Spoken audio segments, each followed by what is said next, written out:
तो दोस्तों, बांग्लादेश में हालात बद से बदतर होते जा रहे हैं। महंगाई ने लोगों की कमर तोड़ दी है। खाना पीना जुटाना किसी जंग से कम नहीं रह गया है। और आने वाले समय में यह संकट और भी गहराने वाला है। खाने पीने की चीजें इतनी कम हो गई है कि लोगों को अपनी जेबें तक खाली करनी पड़ रही है। अगस्त महीने में खाद्यान्न महंगाई दर 20% के खतरनाक स्तर पर पहुंच गई है। यह पिछले 40 सालों में सबसे ऊंची दर है। लेकिन बात यही खत्म नहीं होती। पिछले 2 महीनों में ईंधन के दाम में करीब 60% का इजाफा हुआ है, जिसने खाने पीने की चीजों के दाम और बढ़ा दिए हैं। बांग्लादेश एक गंभीर आर्थिक संकट के कगार पर खड़ा है और इसका असर हर घर पर साफ नजर आ रहा है। अब सवाल यह है कि क्या सरकार इस संकट से उभरने में सक्षम है या फिर हालात और भी बेकाबू हो जाएंगे। तो दोस्तों, बांग्लादेश में महंगाई का आलम यह है कि दाल की कीमतें 35% तक बढ़ गई है, जबकि मीट 30% महंगा हो चुका है। सब्जियों के दाम 50% और फलों के दाम 40% तक बढ़ गए हैं। दूध की कीमतों में 25% का इजाफा हुआ है और अंडे और चाय पत्ती की कीमतें 233% तक पहुंच गई है। हालात इतने खराब हो गए हैं कि कई लोग अब यह कहने पर मजबूर है कि 2 वक्त की जगह सिर्फ 1 वक्त का खाना खाकर गुजारा कर रहे हैं। आटे के दाम में भी 60% की वृद्धि हुई है, जिससे रोटी खाना भी लोगों के लिए एक चुनौती बन गया है। इसका सबसे बड़ा कारण भारत द्वारा बांग्लादेश को एक्सपोर्ट बंद करना है। अगर आपको श्रीलंका के हालात याद हो, जब भारत ने कुछ समय के लिए श्रीलंका को पेट्रोल डीजल का एक्सपोर्ट रोक दिया था, तो वहां के लोग सड़कों पर उतर आए थे और सरकार तक बदल गई थी। श्रीलंका जैसे देश में लोग अपनी आमदनी का 30% हिस्सा खाने पीने पर खर्च करते हैं। तो सोचिए बांग्लादेश में हालात कितने गंभीर हो सकते हैं। क्या बांग्लादेश भी उसी राह पर चल पड़ा है? पूरी डेवलपमेंट क्या है, यह जानने के लिए इस वीडियो को अंत तक देखिए। लेकिन आगे बढ़ने से पहले, जिस तरह भारत ने बांग्लादेश को घुटनों पर ला दिया है, उसके लिए इस वीडियो को लाइक करें, चैनल को सब्सक्राइब करें और कमेंट बॉक्स में जय श्री राम अवश्य लिखें। दरअसल मोहम्मद यूनुस बांग्लादेश के प्रधानमंत्री तो बन गए, लेकिन अब अपने ही देश की गरीब जनता के लिए कुछ भी करने में नाकाम साबित हो रहे हैं। हालात इतने खराब हो चुके हैं कि अब वे भारत से कर्ज माफी के लिए घुटने टेकने को भी तैयार है। बांग्लादेश में महंगाई का आलम यह है कि मछली, जो बांग्लादेश के भोजन का अहम हिस्सा है, मिलना भी बेहद मुश्किल हो गया है।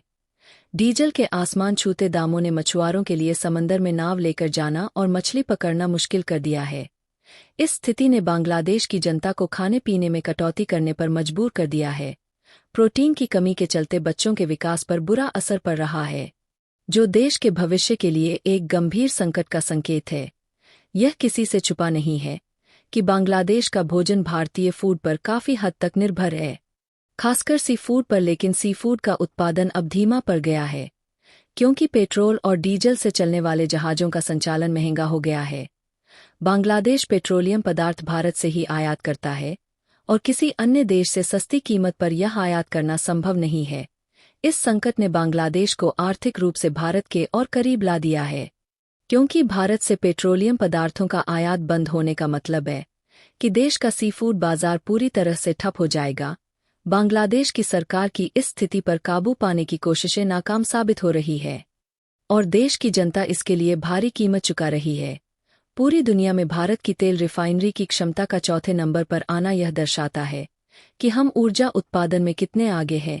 जब बात एक्सपोर्ट की आती है तो भारत तीसरे नंबर पर है, और यह कोई मामूली बात नहीं है। हम दुनिया भर के देशों को पेट्रोल रिफाइन करके बेचते हैं और इसका सबसे बड़ा फायदा हमारे पड़ोसी बांग्लादेश को मिलता है। बांग्लादेश भारत के बेहद करीब होने के कारण यहाँ से सस्ते में पेट्रोलियम प्रोडक्ट्स आयात कर लेता है। लेकिन अगर बांग्लादेश को यह सामान चीन से मंगवाना पड़े तो उन्हें काफी महंगे दाम चुकाने होंगे। चीन की महंगी दरें बांग्लादेश की कमर तोड़ सकता है।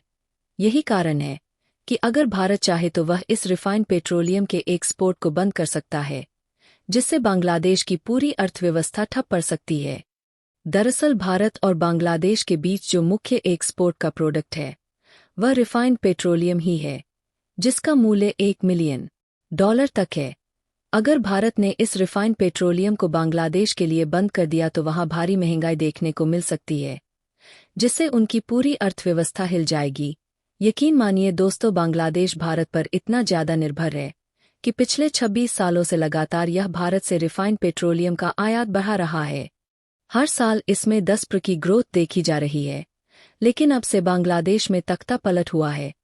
तब से भारत और बांग्लादेश के व्यापार में नई नई रुकावटें सामने आ रही है, जो दोनों देशों के रिश्तों को कमजोर कर सकती है। यह स्थिति कितनी गंभीर हो सकती है, इसका अंदाजा बांग्लादेश को जल्द ही हो जाएगा, लेकिन तब तक शायद बहुत देर हो चुकी हो, जिसके कारण भारत को थोड़ा बहुत नुकसान तो हो ही रहा है, लेकिन इसका असली खामियाजा बांग्लादेश को भुगतना पड़ रहा है।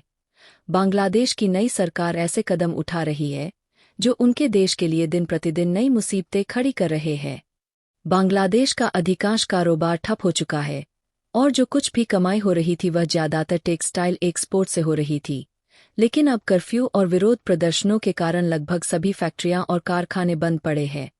जो थोड़ा बहुत उत्पादन हो भी रहा है वह बांग्लादेश के अंदर ही खप रहा है, जिससे देश की कमाई लगभग शून्य हो गई है। विदेशी मुद्रा भंडार जो लगभग $20 बिलियन का था, अब तेजी से घट रहा है। बांग्लादेश की स्थिति इतनी खराब हो चुकी है कि महंगाई ने आसमान छू लिया है और लोगों के पास खाने तक के लिए पैसे नहीं बचे हैं।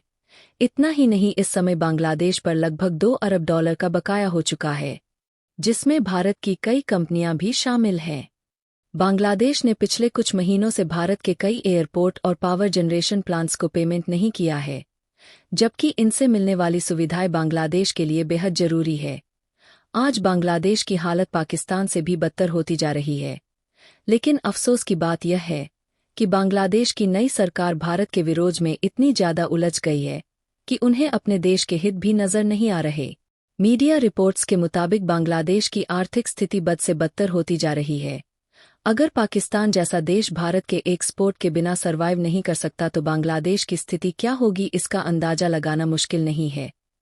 मीडिया रिपोर्ट्स के मुताबिक कई बांग्लादेशी एक्सपर्ट्स का मानना है कि अगर बांग्लादेश को अपनी आर्थिक स्थिति को सुधारना है तो उसे भारत के साथ व्यापार को फिर से शुरू करना होगा।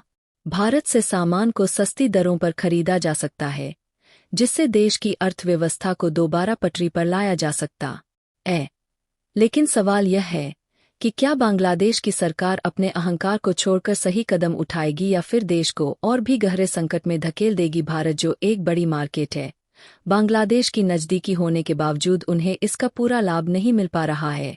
चीन और भारत के सीमा विवाद के बावजूद व्यापार कर सकते हैं, तो बांग्लादेश को भी भारत से व्यापार करना चाहिए। पिछले साल की तुलना में इस साल खाने पीने की चीजें लगभग 30% महंगी हो चुकी है। इसी वजह से निर्यात पहले की तरफ फिर से शुरू नहीं हो पा रहा और यह स्थिति गरीब देशों में अकाल का कारण भी बन सकती है। हालांकि भारत की वजह से बांग्लादेश को दुनिया में हो रही फूड शॉर्टेज का कोई असर नहीं हो रहा था, क्योंकि भारत खाद्य उत्पादन में आत्मनिर्भर है। दोस्तों, इस पर आपकी क्या राय है? कमेंट बॉक्स में अपनी राय जरूर साझा करें। वीडियो को लाइक करें और अपने दोस्तों के साथ शेयर करें ताकि यह जानकारी औरों तक भी पहुंच सके। साथ ही चैनल को सब्सक्राइब करना ना भूलें। धन्यवाद।